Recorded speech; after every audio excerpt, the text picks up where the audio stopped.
সিংগাপুৰৰ মৰণোত্তৰ পৰীক্ষাৰ প্ৰতিবেদনৰ পাছত জুবিন গাৰ্গৰ পত্নী গৰিমা গাৰ্গক GMCHৰ পোষ্টমৰ্টেম ৰিপৰ্ট অৰ্পণ।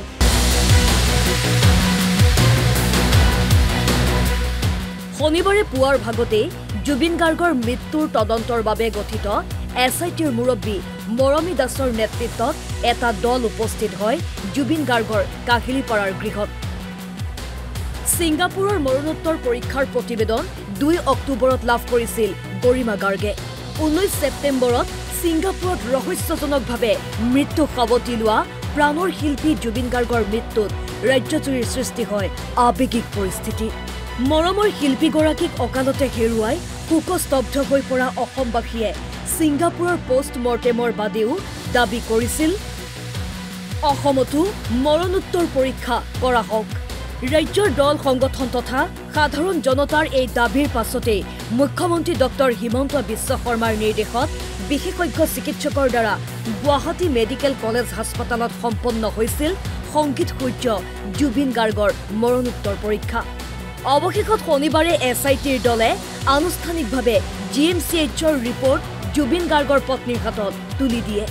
ইফালে জুবিন গাৰ্গৰ GMCHৰ মৰণোত্তৰ পৰীক্ষা ৰাজহুৱা কৰাৰো দাবী তুলিছিল একাংশই। সেয়ে শুকুৰবাৰে নিশা ফেচবুক লাইভ যোগে মুখ্যমন্ত্ৰীয়ে স্পষ্ট কৰি দিয়ে GMCHৰ প্ৰতিবেদন ৰাজহুৱা ফাদিলৰ কৰ্তৃত্ব থাকিব গৰিমা গাৰ্গৰ। ইচ্ছা কৰিলে জুবিন গাৰ্গৰ পোষ্টমৰ্টেম ৰিপৰ্ট গৰিমা গাৰ্গে ৰাজহুৱা কৰিব পাৰিব। যোৱাকালি জুবিনৰ পত্নী গৰিমা গাৰ্গৰ হাতত আমি সিংগাপুৰৰ পোষ্টমৰ্টেম ৰিপৰ্টটো তুলি দিছো। গুৱাহাটী মেডিকেল কলেজত হোৱা পোষ্টমৰ্টেমৰ ৰিপৰ্টটো আমি জুবিনৰ পত্নী গৰিমাৰ হাতত তুলি দিম।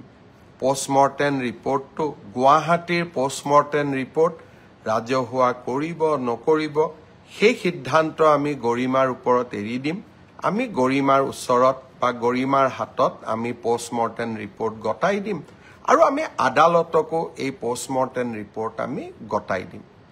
আপোনালোকক জনাবলৈ পাই মই সুখী হৈছো যে জুবিনক ন্যায় দিয়াৰ ক্ষেত্ৰত আমি আৰু এটা ডাঙৰ কাম কৰিবলৈ সক্ষম হৈছো। ন্যায়িক তদন্ত প্ৰথমবাৰৰ বাবে গুৱাহাটী উচ্চ ন্যায়ালয়ৰ মাননীয় মুখ্য ন্যায়াধীশ গৰাকীক আমি আহ্বান জনাইছিলো যে জুবিন গাৰ্গৰ মৃত্যুৰ তদন্ত কৰিবলৈ এখন জুডিচিয়েল কমিশ্যন ন্যায়িক আয়োগ গঠন কৰিব লাগে আৰু এই ন্যায়িক আয়োগত ৰিটায়াৰ্ড জাজ নহয়, অৱসৰপ্ৰাপ্ত ন্যায়াধীশ নহয়, হাইকোৰ্টৰ বৰ্তমান ন্যায়াধীশ এজনক নিযুক্তি দিব লাগে। আমাৰ অনুৰোধত মাননীয় উচ্চ ন্যায়ালয়ৰ মুখ্য ন্যায়াধীশ ডাঙৰীয়াই এজন বিচাৰপতি জাষ্টিছ সৌমিত্ৰ শইকীয়াক এই আয়োগখনৰ অধ্যক্ষতা কৰিবলৈ অনুমোদন জনাইছে। GMCHৰ মৰণোত্তৰ পৰীক্ষাৰ প্ৰতিবেদন গৰিমা গাৰ্গৰ হাতত অৰ্পণ কৰাৰ সময়ত সাংবাদিকে SITৰ মুৰব্বী মৰমী দাসৰ ভাষ্য ল'বলৈ যত্ন কৰিছিল যদিও এই সম্পৰ্কত মুখ নুখুলিলে বিষয়াগৰাকীয়ে। কি আছে GMCHৰ জুবিন গাৰ্গৰ পোষ্টমৰ্টেম ৰিপৰ্টত?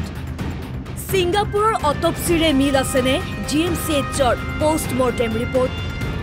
জুবিনৰ পত্নী গৰিমা গাৰ্গে ৰাজহুৱা কৰিবনে সিংগাপুৰ অথবা গুৱাহাটীৰ মৰণোত্তৰ প্ৰতিবেদন? এই মুহূৰ্তলৈ এই প্ৰশ্ন উত্তৰবিহীন যদিও GMCHৰ প্ৰতিবেদনৰ বাবে উৎসুক হৈ আছে ৰাজ্যবাসী।